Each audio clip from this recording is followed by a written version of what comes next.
Hello everyone, Aventer here, welcome to the channel. A few days ago there was a post on the forum about an interview with the game director, the War Thunder game director, the Viacheslav Bullanikov, and this whole, summing up a year plus what's going to be arriving in the next year for us. And I read it and then checked something interesting. Because yes, this is a whole long stuff like the new profile cards, everything like that, the reflections, Q&A. And about the Q&A, we are going to dive deep into it. Of course, new warfare mode, so new game modes arriving to the game is a nice thing to see. New meta aircraft, new non-meta aircraft, so novelty aircrafts, separate new nations, but not for the next year, but for a few years later to come. Poland, hint, hint, hint, hint. But no, this is about this part of the game, the naval part. Of course, I'm a naval guy, covering naval news, covering naval stuff, so I'm gonna to talk a little bit about how I interpreted it and what does that mean for War Thunder, for the naval community, etc. So, first question, are there any plans to implement naval for China, Sweden and Israel in 2025? No. And yeah, okay. From all those nations, I think only Sweden would qualify as a proper naval for the proper naval tree for the blue water, especially if we combine that with other Nordic nations, so Denmark, Norway, Finland.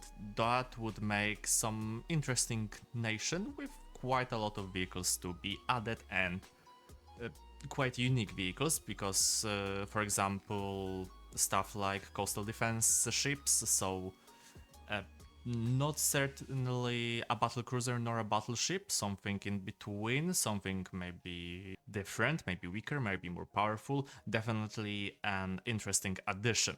But the later part, what Bullanikov said in this answer, is what baffled me. Maybe not baffled, but what struck my attention. In 2025, we plan to focus on the logical completion of Blue Water Fleet trees by adding the most famous and powerful battleships. In parallel, we'll work on the implementation of other types of ships and weapons that are not yet present in War Thunder. We'll get to that later. Most famous and most powerful battleships. There's a quick reminder, for example. From the Big 7, we only have Nagato class Mutsu. In this next update that we will have, there's gonna be Rodney. And you're telling me from two Big 7s, not even stuff like Maryland, not even stuff like other 406, 410 caliber, nothing. And we are going straight to the post-war battleships, such as HMS Vanguard, Iowa class, Bismarck, Littorio. I don't know about Sovietsky Soyuz, even though I said it before and I'll say it once again. Soviet tech tree was finished already, and when it comes to the most logical completion, it was completed with adding the Parížskая Komuna, so the Gungood class, because there's nothing more. But yes, Sovietsky Soyuz and the Yamato class. This is what we are going to see in the next updates across the next year. Okay, a few minutes passed, so I can swear, what the fuck, Gaijin? I wouldn't mind seeing, okay, we're gonna expand the tech trees, we're gonna see more powerful battleships, we're gonna see stuff arriving to the completion, there's not gonna be any padding, we're gonna naturally evolve into the more powerful while working on the fixes. when it comes to maps, game modes, etc. No, fucking hell. I'm gonna bet that the first update of the next year, we're gonna have to see Bismarck. Germany is gonna be even more meta than before, but I digress. Instead of naturally expanding, we're going straight to the end, and then they are gonna pad the tech trees with all the other stuff. I'm baffled, flabbergasted, and a lot of other words that I don't know because English is not my first language.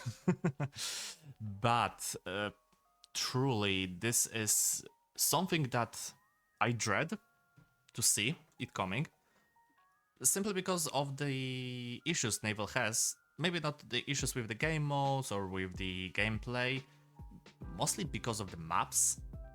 The maps don't work, especially when we see stuff like 460mm cannons of Yamato that can shoot from basically point blank against all the other battleships.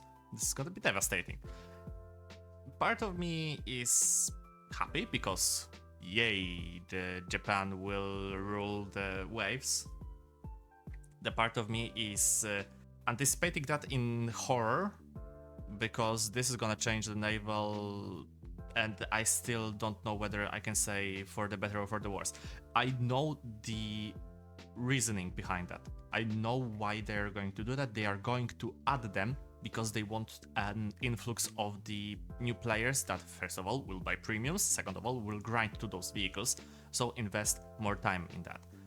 Yeah, a lot of players are just in and opting out from the naval, especially because of the battle pass. So, for example, right now we have the Murmansk, and there's a lot of influx of players that will grind for a month, let's say, or a few weeks, a month, maybe 2 months, and disappear. Gaijin wants to add stuff like Iowa, Bismarck, Yamato to keep those players and to invest them into playing naval so they have more reasoning to develop it. I don't know, that's my theory. A game theory. But yeah, this is the most dreaded part, and this is something that will change naval, and like I said, whether for good or for bad, we'll see that next year. And currently it's December, so I think the next year, December, we will probably have this talk again, and which way did it turn out? Okay, but let's move on. Blue Water Fleet trees are mostly seeing the addition of the pre-World War I, World War I and World War II ships. Will we eventually see Cold War or modern ships in 2025? And yes, we have the Cold War era ships, the artillery ships mostly, with some examples like USS Douglas and Bravik, the Project 56, the Kotlin class, with the anti-air missiles. This is something that I have a positive feedback about, because they say modern weapons such as long-range anti-ship missiles and all their accompanying mechanics look like a rather difficult challenge to implement in a real-time online PvP game, so at the moment we can't yet give exact forecasts or even guarantees that something like this will appear in War Thunder. Thank God, because I don't want to see that. I know a lot of you guys do want to see stuff like, I don't know, Ticonderonga. I'm not expecting that, and thankfully we here see that this is not going to be in any foreseeable future, hopefully never, or locked behind a different game mode that will be separated by a very high BR changes, or completely locked from the World War II stuff.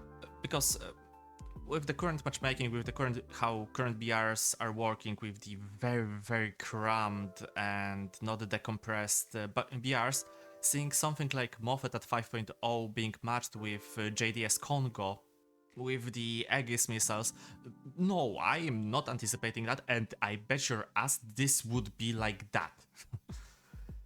But yeah, thankfully, no stuff like that will happen. So let's move on. And we are going to the question a lot of people do anticipate, So it's about submarines, whether they are going to be added or not. Again, plans for playable submarines, no further details on this yet. In the future, most likely World of Warships did the same. I'm, again, more opting out for stuff like I talked before on the streams. So submarines added as the random planes that we have. So you need to grind a certain amount of SP to be able to unlock them, and maybe unlock them to their own game mode, like what we see in the event with the convoy escort, and possibly adding them to the mentioned before World War mode and to the enduring confrontation. Definitely not to the random matches, especially with how it currently works, because they will be either very OP or they will be very bad. With the rock, paper, scissors basically matches, and for example, if they're going to be brought to 7.0, there's gonna be only pretty much battleships and cruisers without anti-submarine capabilities, at least in the game. So Helena, Mikuma, whatever. So yeah, at that point they're gonna be very broken. If they're going to be added to the low tiers with the bad destroyers, etc., they're gonna be quite useless. Like I said, locking them into their own separate game mode, maybe timed events like the convoy escort that we had, or the enduring confrontation. So that would be it. When it comes to that interview, I'm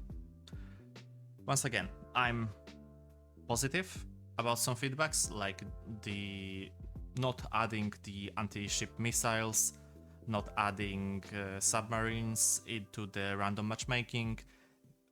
At the same time, seeing stuff like them confirming that we will see the latest and the most powerful battleships, which is not going to be something that I'm anticipating for this game for now, at least for now. If you would ask me when would I want to see them, I would probably say in like 2 to 3 years, because there's gonna be one more year of development, which would be enough to bring Big 7 ships, enlarge those blue water tech trees. So yeah, this is what fills me with dread, but again, maybe I'm just worrying for nothing and this is all end up good. Like, come on, this is Gaijin we're talking about. This is not going to end up as good as we could want to. But what do you think about the next year? Are you excited? Are you dreaded like me? Or are you disappointed because possibly you see something that won't be added or will be added? Like, you wanted the modern ships to come to the game, or you wanted submarines, or you maybe didn't want the most powerful battleships at all. Maybe you wanted to see Sweden being added. Say that in the comments. Let's have a nice debate about that. I thank you all for watching, and if you did enjoy, well, consider leaving a like, consider subscribing, and check out my other stuff. I am trying to post quite regularly, and I'm trying to do that. I'll try to do that in the next year as well, even work upon that even more. I hope you have a beautiful day, night, evening, or an afternoon, wherever you are. This is Aventer, out. See you in the next video. Bye bye.